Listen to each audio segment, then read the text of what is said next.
Welcome to the Futility Closet podcast, forgotten stories from the pages of history. Visit us online to sample more than 10,000 quirky curiosities, from a house made of paper to a murderous roller coaster. This is episode 229. I'm Greg Ross. And I'm Sharon Ross.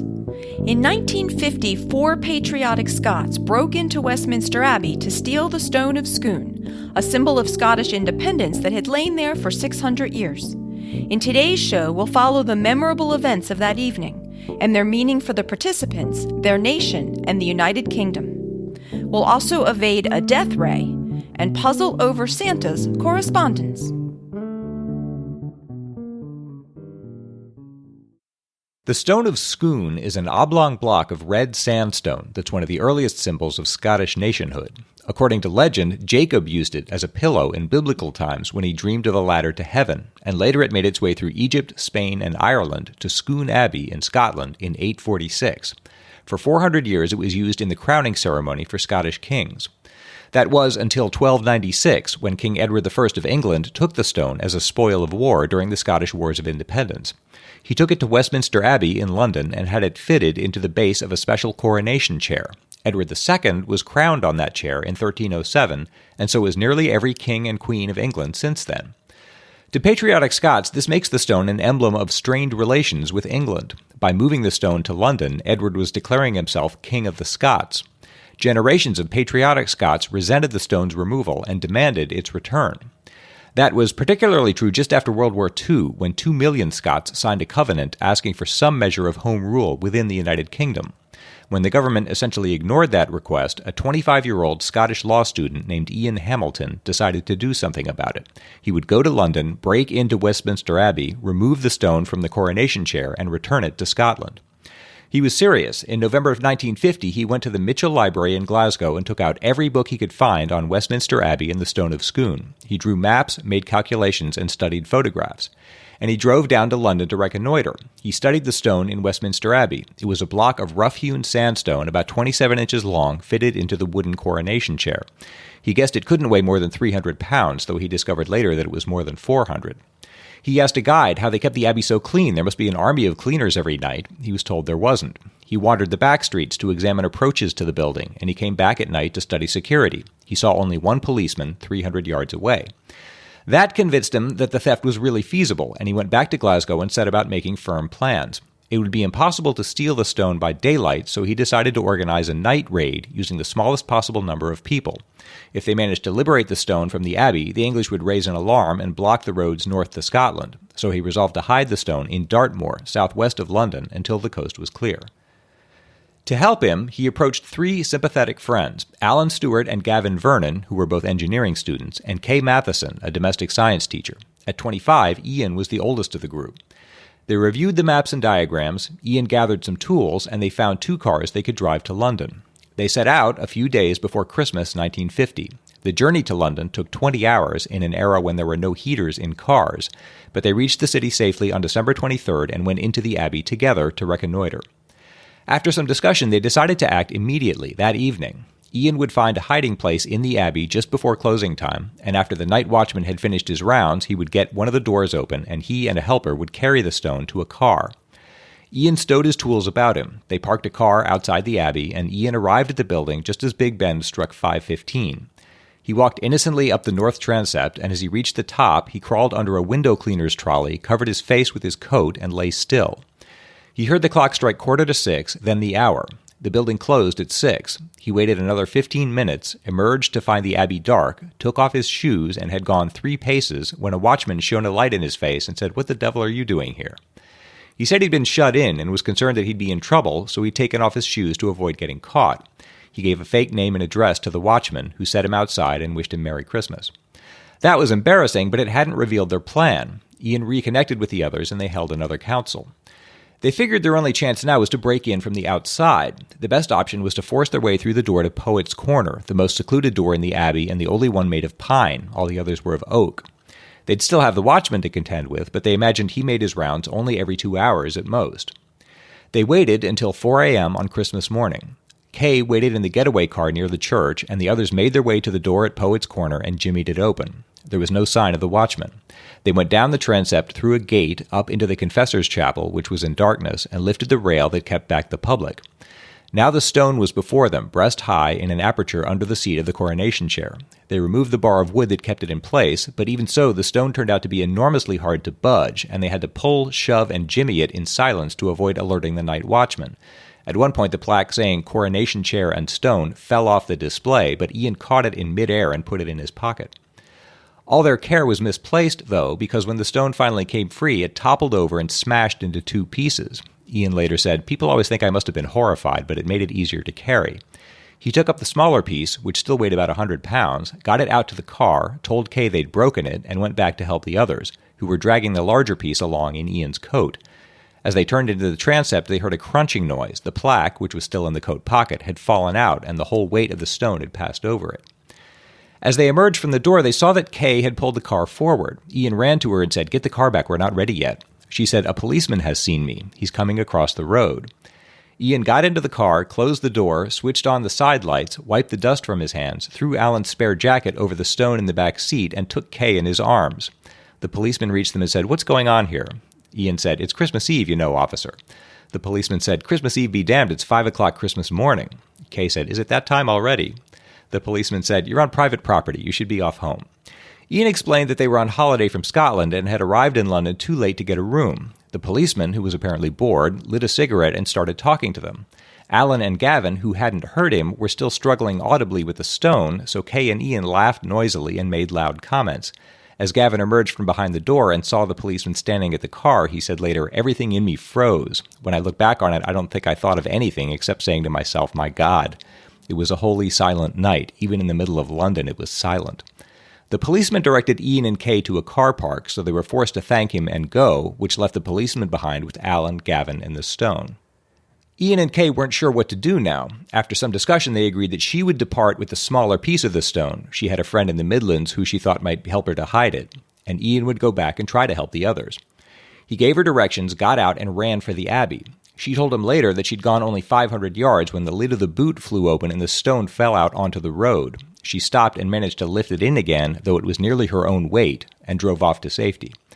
When Ian got back to the Abbey, he found the stone lying alone in the yard. There was no sign of Alan or Gavin. He looked in the building, and he went to the remaining car, but there was no sign of them. That meant that they hadn't found the car keys, which were in the pocket of the coat they'd been using to drag the stone. That meant that when the plaque had fallen out of his coat, the keys must have come out also. And that meant that his car keys were lying somewhere on the floor of Westminster Abbey, which he would now have to enter for the 4th time that morning. Back in he went. He had left his flashlight with Kay, so he had to grope his way along the floor until he remembered his matches. He'd run through nearly the whole matchbox when he finally discovered his keys lying near the door. He snatched them up and ran all the way back to the car. According to their estimate, the night watchman would just be starting his rounds now. He pulled out of the car park and along into Palace Yard. 2 policemen stood at the door to the Houses of Parliament under St. Stephen's Tower, and there were some early pedestrians on the street. There was nothing for it. He swung the car into the access lane in full sight of the policeman and backed up as fast as he could, not even bothering to switch off the headlights. Somehow, working alone, he wrestled the stone into the back seat, covered it with a coat, and drove off. He found out later that Andrew Hislop, the night watchman, was just phoning the police at that moment. He figured he had, at best, an hour and a half before the police organized a response, but he was sure they'd concentrate on the roads to the north. Still, he needed to hide the stone as quickly as possible. Lost in a maze of side streets, and purely by good fortune, he happened upon Alan and Gavin. They had fled the Abbey when they couldn't find Ian's car keys. He showed them that he had the stone, but he couldn't take both of them as passengers because the car was already straining under its burden. Gavin agreed to meet them at Reading Station at 4 o'clock, and Ian and Alan drove into open country and hid the stone in a hollow. Now what? The policeman they'd spoken to would be able to describe Ian, but Alan and Gavin were probably in the clear, so it seemed best for those two to move the stone to Dartmoor. Ian would decoy the police by driving into Wales. They had no way to judge the extent of the furor they'd caused. They had no radio, and English newspapers didn't publish on Christmas Day. But as he drove west, Ian began to notice that the police cars he passed showed no interest in him. That meant he might drive all the way to Wales, only to realize that no one was chasing him. He decided to return to Reading and help Alan and Gavin with the stone. He found Alan at Reading Station, and they called a friend in Scotland who told them that the country was mad with excitement and that roadblocks had been set up at the border for the first time in 400 years. Gavin failed to materialize, so Ian and Alan retrieved the stone, found a better hiding place for it in Kent, and headed for Scotland. It turned out that both Gavin and Kay were safe. Gavin had suspected he was being followed, and so had avoided the others and headed for home, and Kay had left her car and the smaller piece of the stone at a friend's house in Birmingham and taken the train to Scotland. So all four of them were safely back in Scotland, and the stone was hidden in 2 pieces in England. As word of the theft spread, Scots were jubilant and the English were grave. King George VI sent a personal reprimand to the Dean of Westminster, who called the stone the most precious relic that we have, and said, "We shall never be happy until it is returned to us." The BBC banned all jokes about the stone, saying they touched too closely on royalty and the church. Scotland Yard appealed to every person in Britain to aid in the search for the stone, but admitted that if nationalists had taken it, it might not turn up for 100 years. On a tip, they dragged Serpentine Lake and Hyde Park, but found only a safe, a baby carriage, 6 benches, and a slab of concrete. 6 benches. I don't know. I wonder if you drag like any body of water, if you just find like really weird stuff. The conspirators drew up a petition to the king to announce their motives. They admitted to stealing the stone, but pointed out that Edward III had promised in 1328 to return it to Scotland. They said they wanted to reaffirm their loyalty and make it clear that they meant no treason or disrespect. If King George would pledge to keep the stone in Scotland, they would agree that it could still be used in English coronations. They typed this up and left it in a Glasgow newspaper office. Now, Alan's father, who was an engineer, expressed a concern about the larger piece of the stone, which they'd left in a field. It was exposed now to the elements for the first time in hundreds of years, and he thought it might soak up water and then split when it froze. Ian and Alan went south to retrieve it, and in their car, it returned to Scotland for the first time in 600 years. At the border, they even doused it in whiskey to celebrate. Separately, Ian also went to Birmingham to retrieve the car and the smaller piece of the stone. So now both pieces were in Scotland, and the plan was complete. But what should they do now? Ian wrote, "What do you do with the Holy Grail once you have found it?" The conspirators' goal had been to wake up the country, and they'd done that, but now they still had the actual stone to deal with. The public wanted some resolution, and opinion would eventually turn against them. So they arranged for Scottish stonemasons to reunite the 2 pieces, and on April 11, 1951, they left the repaired stone on the altar of Arbroath Abbey in Forfarshire, where the Declaration of Scottish Independence had been signed in 1320.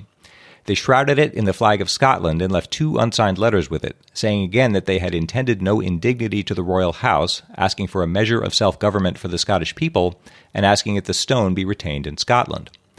That request found little sympathy with the English, who reclaimed the stone and took it back to London, where it was used in the coronation of Elizabeth II in 1953.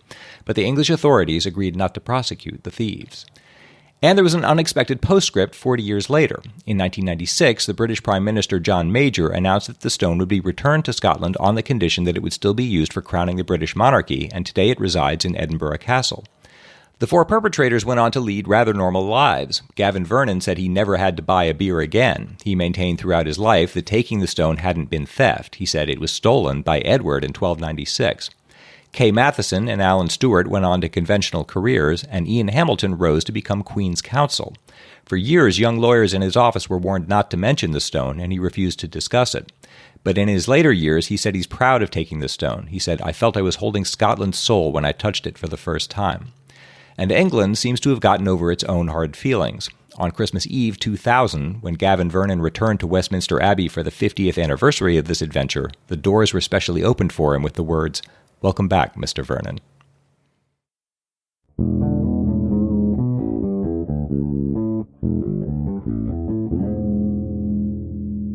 Futility Closet would not still be here today if it weren't for the generous support of our amazing listeners.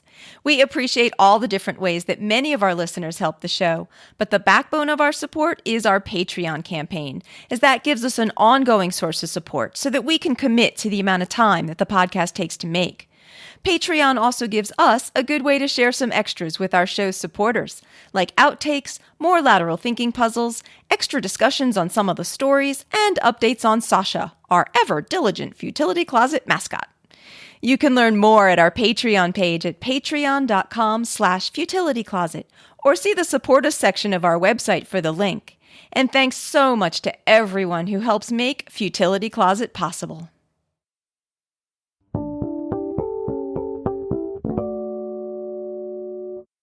I have some updates for the puzzles from episodes 223 and 224. Spoiler alert. The puzzle in episode 224 was about how Air Force One has taken off one more time than it's landed, and that's because Nixon's resignation took effect while he was mid-flight aboard Air Force One. Several people wrote in thinking there was a problem with the puzzle answer, as they thought Lyndon Johnson had been sworn in aboard the plane after Kennedy died. Dave Domingo summed up the situation nicely. Hello, Rosses. Greg, nice job on the Air Force One puzzle in episode 224. At the outset, I was pretty sure it had something to do with the plane's designation changing while it was in the air, but I had the specific event wrong. What came to mind for me was the well-known image of LBJ being sworn in aboard the presidential plane after the Kennedy assassination, but I made an incorrect assumption that Johnson took the oath while the plane was in the air. I also quickly realized that if my assumption were true, it would have led to the wrong phenomenon. Air Force One would have landed more times than it had taken off. When the puzzle's answer was revealed, I still suspected, because of my assumption, that the Johnson situation at least canceled out the Nixon situation. That was when I checked online and found out that LBJ had been sworn in before takeoff. Puzzle aside, I wonder how many people have made the same assumption I made about the circumstances of LBJ's swearing in. Keep up the great work on the podcast and blog. And Dave, based on the email we got, apparently a number of people assumed that Johnson was sworn in while in the air. I was surprised to discover how well known this event was because I actually hadn't known anything about Johnson's inauguration myself, so that didn't come into play for me while I was trying to solve the puzzle. But looking into it, I learned that this was the only U.S. presidential inauguration to have been performed on an airplane. Though, as Dave discovered, the plane was still on the ground at the time, as the Attorney General Robert F. Kennedy had advised Johnson to take the oath of office before the plane took off. Jonathan Kaufman in Dublin, Ireland, added some more details to the story. Hello, Sharon, Greg, and Sasha. I love the lateral thinking problem about Air Force One in episode 224. It made me wonder if any other transfers of presidential power occurred in an aircraft, and it turns out that one did, shortly after the assassination of John F. Kennedy in November of 1963. After leaving the Texas hospital where Kennedy was initially brought, Vice President Lyndon B. Johnson boarded the presidential plane at Love Field, Texas. The inauguration took place in the cramped aircraft with 27 witnesses, and the plane took off 9 minutes later, at which point it must have carried the call sign of Air Force One. Had the inauguration taken place in the air rather than on the tarmac in Texas, I wonder if this would have meant that the aircraft would have taken off carrying the call sign of Air Force Two and then landed as Air Force One, and that by the time Nixon had resigned, Air Force One would have then had an equal number of takeoffs and landings. An interesting side note, Johnson's presidential inauguration was the first in history performed by a woman. Thanks for the hours of entertainment and mental stimulation. And according to Wikipedia, Sarah T. Hughes is still the only woman to have sworn in a U.S. president. That function is usually performed by the Chief Justice of the Supreme Court, but Johnson's first inauguration was put together very quickly on the fly in Dallas. And lacking a Supreme Court justice, when Johnson was told that any federal judge could perform the task, he specifically requested Hughes, a longtime friend who was currently a federal judge for the U.S. District Court for the Northern District of Texas. This was all being done very quickly and in a pre-internet age, so it actually took a couple of phone calls for it to be determined who would be qualified to swear Johnson in. And Hughes was at home when she received the call telling her, "They need you to swear in the vice president at Love Field. Please get out there." She said, "Is there an oath?" And was told, "Yes, but we haven't found it yet." Oh my God. She said, "Don't worry about it. I'll make one up." Before she got to the airport, though, it had been realized that the oath is actually in the Constitution, and someone had called it into the plane for her to use, which I guess would have meant somebody scribbling it down as it was dictated over the phone. Yeah, because all of that obviously was completely unexpected. They'd have to... Yeah, you hear about it as a historical event, but until you start looking into it a little bit, you don't realize how very quickly the events unfolded. And right, nobody was prepared for this. Yeah. And we take electronic communication so much for granted these days that I find it interesting to stop and think how much more difficult these kinds of tasks were without electronic communications. But in Johnson's case, at least they had telephones they could use. When Warren G. Harding died unexpectedly in 1923, the vice president, Calvin Coolidge, was in Vermont visiting his family, who didn't have electricity or a phone in their house. Coolidge received the news by messenger and was sworn into office in the middle of the night by the light of a kerosene lamp, Trump, with the oath of office administered by his father, who was a notary public and a justice of the peace. After Coolidge got back to Washington, he was secretly given a second oath of office by a federal judge, as it wasn't clear whether a state official actually had the authority to swear him in. And this second swearing in was actually kept a secret until 1932. Oh, that's interesting. The puzzle in episode 223 involved a building in London with a concave face of windows that produced a so-called death ray that melted parts of a Jaguar parked near it in 2013. Andy Washington sent us a link to a recent update on this building, which some call the Walkie-Talkie because of its shape. In November, the Londonist ran an article titled, "The Walkie-Talkie Death Ray Could Actually Have Killed Someone," which says, Imperial College fire expert Guillermo Rain ran computer simulations to see how dangerous the reflected sunlight off the walkie-talkie's concave surface was, especially to passers-by on the street. An article in the Journal of Building Performance Simulation shows his findings. The paper proves that the name death ray wasn't standard journalistic hyperbole. The reflected solar radiation actually could have killed someone. And then they quote Professor Rain as saying, "By sheer luck, the beam didn't cause anyone serious harm. Had the worst-case scenario happened, the ray would have been so intense that it could have started fires in nearby flats and hurt the skin and eyes of passers-by, particularly children and the elderly. Cloud cover and the path of the ray, which did not fall on street level at its worst, helped avoid this worst-case scenario." So there seemed to me to be a bit of a discrepancy here between killing people and hurting skin and eyes. So I found the article published in the Journal of Building Performance Simulation, which was titled Computer Simulation of Sunlight Concentration Due to Facade Shape, Application to the 2013 Death Ray at Fenchurch Street, London. And according to this paper, the computer simulations did find that the plastic parts of the Jaguar very well could have melted from the building's reflected and concentrated sunlight. The building's reflected light would have had about 10 to 15 times the thermal energy of direct sunlight, which puts it well above the melting point for plastic. The simulations also found that the worst hotspot would have produced more thermal energy than people can tolerate for prolonged times, but that this worst area would have been over the rooftops of nearby buildings and not at street level, which is not perhaps quite the same as saying that it would have killed someone, though I suppose you could imagine a situation where someone was sleeping or unable to move and who happened to be in the very wrong spot for a considerable period of time. In any case, no one did die from the walkie-talkie buildings, and modifications, of course, have been made, so people and cars are now hopefully safe from death rays on the streets of London. You know, I hadn't thought about it, but obviously there are millions of buildings in the world. That's probably not the only one that's at least capable of doing this, you know? Yeah. That would be surprising. Yeah. Actually, when I did the puzzle, I said that there are actually lists of buildings that have started fires and burned peoples and stuff. This is just one of the more well-known examples. That's kind of frightening. On this same topic, Matthew Farwell wrote, "Thanks for the podcast. Love listening to it. About the puzzle in episode 223.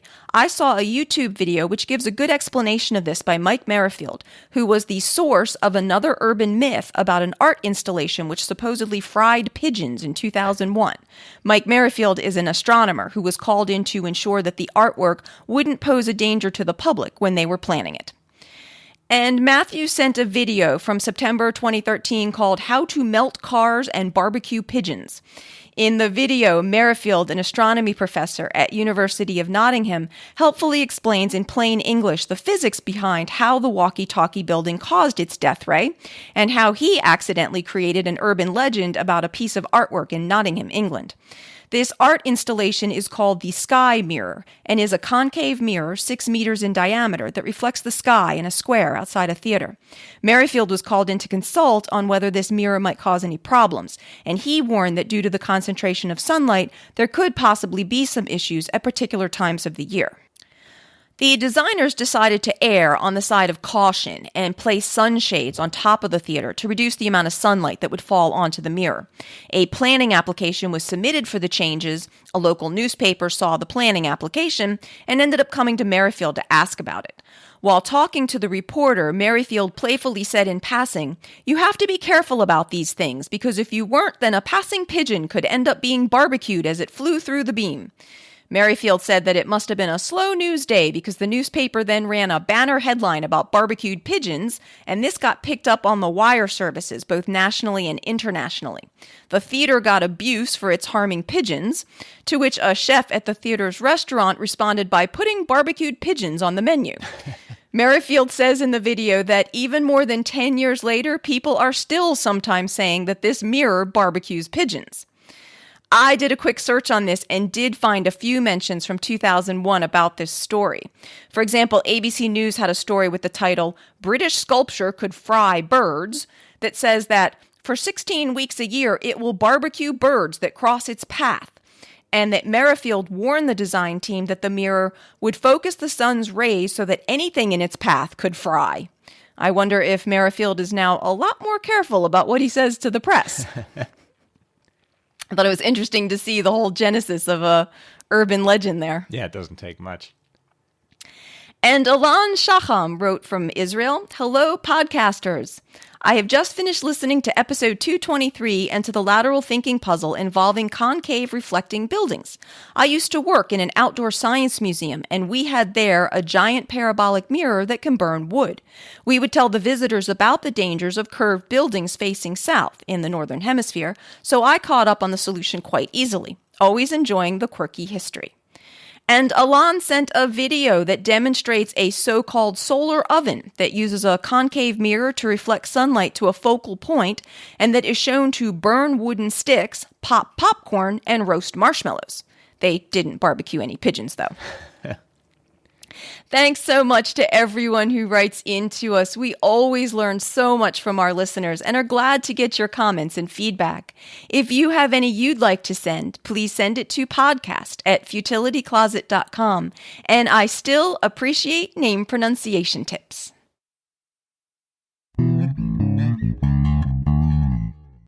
It's Greg's turn to try to solve a lateral thinking puzzle. I'm going to give him a strange-sounding situation, and we're going to see if he can figure out what's going on, asking only yes or no questions.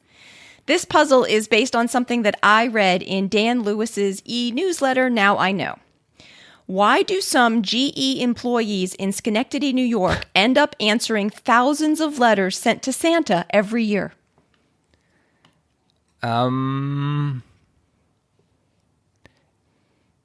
Okay. So presumably there's some deal set up with the post office where they just take those letters and... No. So if a kid writes a letter to Santa... Well, it would have to go to the post office first and then get routed to GE in Schenectady. Okay. So that's what I'm asking, is the post office would have to redirect them. No? No, they don't redirect them, and there isn't a deal with the post office to do this. So if I'm a kid and I write a letter to Santa and drop it in a mailbox, yes, it gets delivered to Schenectady, New York. It might. Because of the address that I put on it? Yes. Is there an address? Is there some address for Santa Claus that I don't know about, like some official postal address? No. That would be cool if we had the official postal address for Santa Claus. But like if there's some convention, like if there's a certain zip code that if that turns up on an envelope, then it's addressed to Santa and they send it to Schenectady. That is not quite right. Okay, when the kid addresses the letter to Santa, sure, does she put the whole I don't know what I'm asking. Some whole address on there, yes, a deliverable address of some kind. Yes. And some of these end up at this GE plant in Schenectady. Okay, so the ones that end up in Schenectady have something in common in that address. Yes. Is it the zip code? Yes, it is. That's really good. That's exactly it. The 12345 zip code is assigned exclusively to the GE plant in Schenectady. Any letter with that zip code automatically goes to the plant, and that includes letters to Santa with any address, such as Candy Lane or Elf Way, that children end up using that zip code for. In the U.S., Santa doesn't have an official postal code, although in Canada he does, and it's H-O-H-O-H-O, or ho-ho-ho. Employees at the GE plant started answering letters to Santa back in 1994. According to an article in a Schenectady newspaper, the employees use form letters. They respond on Santa's behalf, but they don't actually have Santa's powers after all. But they do try to personalize the letters with quick notes at the end, like "Love always Santa" or "P.S. Don't forget the milk and cookies." They'll also include the child's name. That's wonderful that they do that, but I imagine that's a lot of letters. It's a lot of letters. Yeah, they use up their lunch hours doing it for a lot of December, apparently. Isn't that sweet that they do that, though? Thanks to everyone who sends in puzzles to us. We always appreciate getting them. So if you have one you'd like to have us try, please send it to us at podcast@futilitycloset.com. Futility Closet is a full-time commitment for us. If you would like to help support our celebration of the quirky and the curious, check out the Support Us section of the website at futilitycloset.com, where you can find a donate button and a link to our Patreon page. At our website, you'll also find Greg's collection of over 10,000 trivia tidbits, the Futility Closet store, information about the Futility Closet books, and the show notes for the podcast, with the links and references for the topics we've covered. If you have any comments or feedback for us, you can email us at podcast@futilitycloset.com. All of our music was written and performed by Greg's awesome brother, Doug Ross. Thanks for listening, and we'll talk to you next week.